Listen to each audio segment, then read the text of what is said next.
Hello दोस्तों, नमस्कार। SM किसी चैनल में मैं आप सभी लोगों का दिल से बहुत बहुत स्वागत करता हूं। दोस्तों, वीडियो स्टार्ट करने से पहले जरूर आप लोगों को याद दिलाना चाहूँगा कि आज के दिन ऑलरेडी 3 वीडियोस अपलोड हो चुके हैं।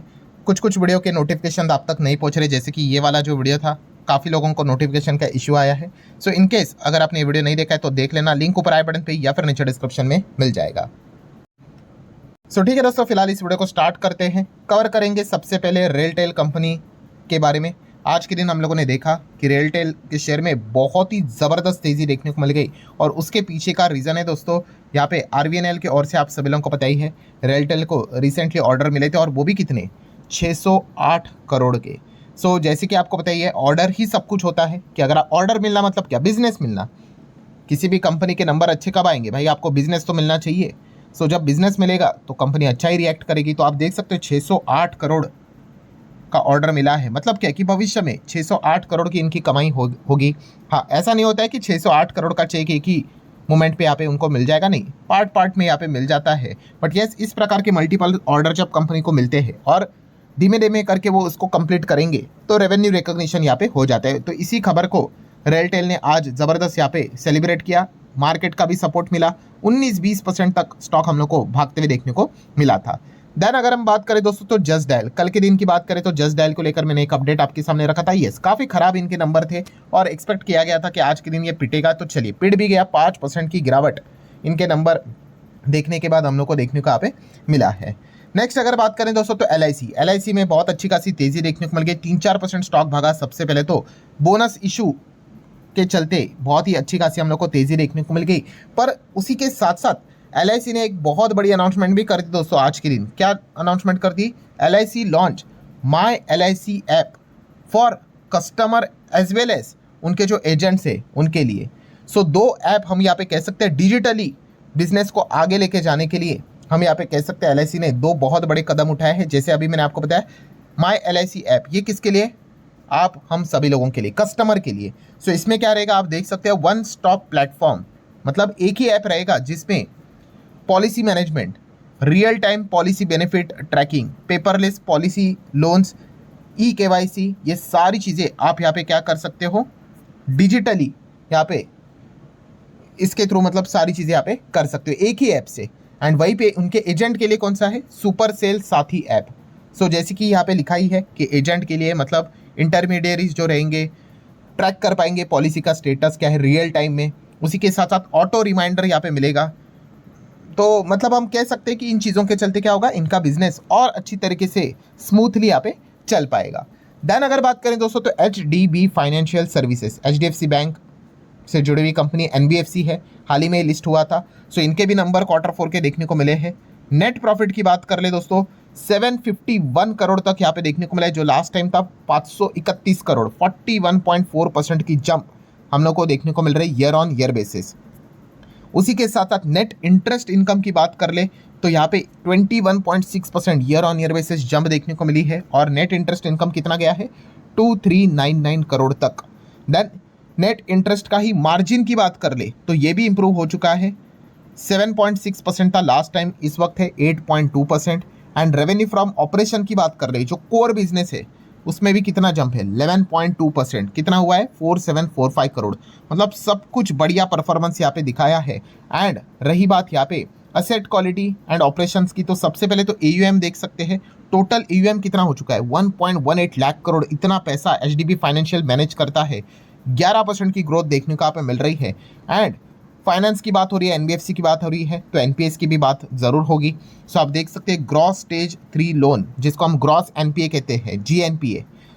यहाँ पे भी हम लोग को जंप देखने को यहाँ पे मिली है, पर ये जंप क्या अच्छी है, नहीं, NPA बढ़ना अच्छा बात नहीं होता है। तो हम देख सकते हैं 2.26 से NPA बढ़कर 2.44% होते हुए देखने को यहाँ पे मिला है। ये एक पॉइंट ज़रूर आप देख सकते हो। पर अगर हम लोग यहाँ पे बात कर ले दोस्तों, तो प्रीवियस क्वार्टर के हिसाब से अच्छी बात है, प्रीवियस क्वार्टर में 2.81 था। वहाँ से कंपेयर करेंगे तो अच्छा बात है। मतलब क्या कि क्वार्टरली GNP में गिरावट है तो अच्छी बात है, बट ईयरली हम लोग को जंप देखने को यहाँ पे मिली है। उसी के साथ साथ नेट स्टेज 3 लोन्स की अगर बात कर ले तो ये कितना देखने को मिल रहा है, 1.09% कंपेयर टू द पिछले साल की अगर बात करें तो ये 1% के नीचे था। सो HDB फाइनेंशियल्स की अगर बात कर ले तो ओवरऑल परफॉर्मेंस मैंने आपके सामने रखा है, डिसेंट ही नंबर्स हम लोग को देखने को यहाँ पे मिले। रही बात डिविडेंड की तो यस, 2 रुपए का डिविडेंड भी फाइनल डिविडेंड बोर्ड ने रिकमेंड यहाँ पे कर लिया है। देन अगर बात करें दोस्तों तो एमटार टेक्नोलॉजीज, यस एमटार टेक में एकदम धुआंधार परफॉर्मेंस देखने को मिल गया, 10% तक, इनफैक्ट मोर देन 10% स्टॉक भागते हुए देखने को मिल गया। क्यों? क्योंकि दोस्तों रिपोर्ट के जरिए खबर आई कि एमटार टेक का एक की क्लाइंट है, उन्होंने यहाँ पे क्या किया है, ओरेकल के साथ बिजनेस डील और एक्सपांड यहाँ पे की है। सो एमटार टेक के बहुत सारे क्लाइंट्स है, बट इनका सबसे बड़ा क्लाइंट कौन सा है? जो एमटार टेक कंपनी को अच्छे से स्टडी करते होंगे उनको पता होगा।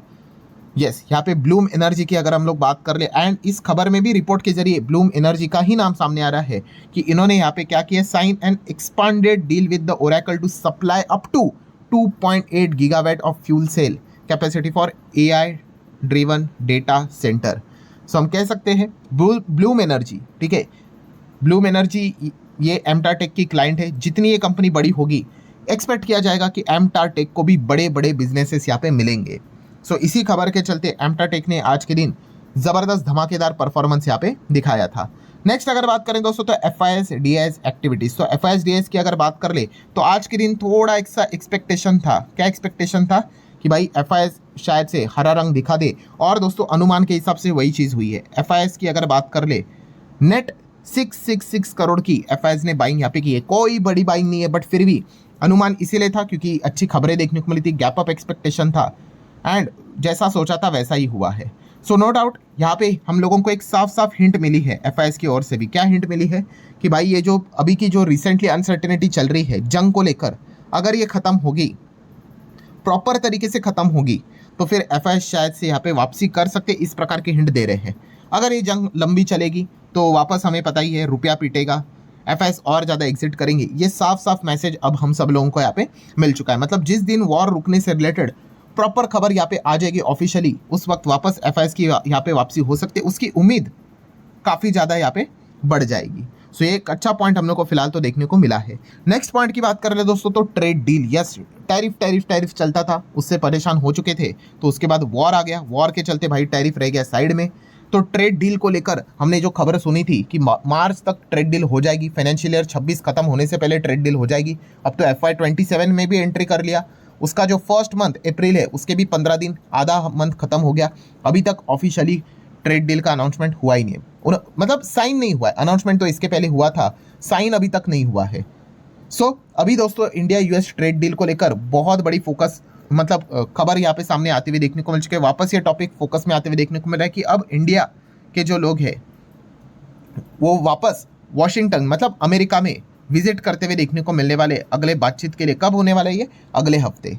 सो ये खबर फिलहाल तो हम लोग को देखने को यहाँ पे मिल चुकी है। सो हम चेक कर सकते हैं दोस्तों ऐसा क्यों हो रहा है, क्योंकि आप सभी लोगों को यहाँ पे पता ही है कि बहुत बड़ा गेम चेंजर कौन था? Supreme court. सुप्रीम कोर्ट ने भाई ट्रम्प टैरिफ को यहाँ पे इलीगल करार कर दिया, एंड उसके बाद सारी चीज़ें यहाँ पे बदल गई। फिर तो ट्रम्प ने धमकी दी थी कि कोई भी हमारे साथ गेम खेलने की कोशिश करेगा उसके ऊपर हम भयंकर टैरिफ यहाँ पे लगा देंगे। जो हम लोगों ने पहली चीज़ साइन की है वो वैसी ही रहेगी। मतलब पहले हमारे ऊपर 50% टैरिफ था, आपको पता होगा, फिर वो हट गया और कितना हो गया? 18% यहाँ पे हो गया। सो अब ये 18% रहेगा या फिर उसमें कोई कटौती होगी, ये देखने वाली बात है। मतलब यही क्लैरिटी हमें चाहिए कि रिवाइज टैरिफ कुछ है या नहीं है। बहुत सारे उसके बाद भी टैरिफ को लेकर अलग अलग अनाउंसमेंट अमेरिका ने किए थे। सो प्रॉपर क्लैरिटी नहीं है, तो इसी क्लैरिटी को पाने के लिए हम यहाँ पे कह सकते हैं 20-22 तारीख बताई जा रही है कि इंडिया के जो लोग हैं वो अमेरिका में यहाँ पे जाएंगे बातचीत करने के लिए। एंड ये भी बताया जा रहा है कि अमेरिका के भी कुछ लोग, मे की अगर बात कर ले दोस्तों, US सेक्रेटरी की अगर बात कर ले, मार्को रूबियो की अगर बात करें, तो यहाँ पे न्यू दिल्ली, मतलब इंडिया विजिट भी यहाँ पे कर सकते हैं। तो बहुत कुछ चीज़ें अभी हम लोग को आने वाले 1-2 महीने में देखने को यहाँ पे मिलेगी। सबसे पहले शॉर्ट टर्म में तो यही है 20-22 तारीख को एग्जैक्टली क्या होता है, क्या आउटकम निकल कर आता है, ये देखना इंटरेस्टिंग पार्ट जरूर रहेगा। नेक्स्ट अगर हम लोग यहाँ पे बात करें दोस्तों तो सुजलॉन एनर्जी रिन्यूएबल सेगमेंट में काम करने वाली कंपनी, एंड सुजलॉन एनर्जी का शेयर आज के दिन जबरदस्त भागा। अब तो आज के दिन पूरा मार्केट ही भागा था, बट फिर भी सुजलॉन एनर्जी का शेयर, इवन दो मार्केट नहीं भागता तो भी खुद से ही जरूर भाग सकता था, क्योंकि दोस्तों यहाँ पे एक अपडेट सामने आया है शेयर होल्डिंग पैटर्न का, जहाँ पे FIS एंड म्यूचुअल फंड ने Q4 में सुजलॉन एनर्जी में अपना स्टेक बढ़ाया है। मतलब उन्होंने गिरावट का फायदा उठाया है। ये खबर हम लोग को जैसे ही देखने को यहाँ पे मिल गई, सुजलॉन एनर्जी के शेयर में 6% की तेजी आज के दिन देखने को यहाँ पे मिल रही थी। मतलब हम कह सकते हैं कि गिरावट का फायदा एफआईएस म्यूचुअल फंड ने सुजलॉन एनर्जी के शेयर खरीद कर जरूर यहाँ पे उठाया है। सो ये इन्फॉर्मेशन थी जिसको आप नोट करके चल सकते हो। तो ठीक है दोस्तों, जितने इंपॉर्टेंट पॉइंट्स है सारे कवर कर ले। वीडियो हेल्पफुल लगा होगा, चाहो तो लाइक एंड शेयर कर सकते हो। मिलते हैं नेक्स्ट वीडियो में, तब तक के लिए बाय बाय।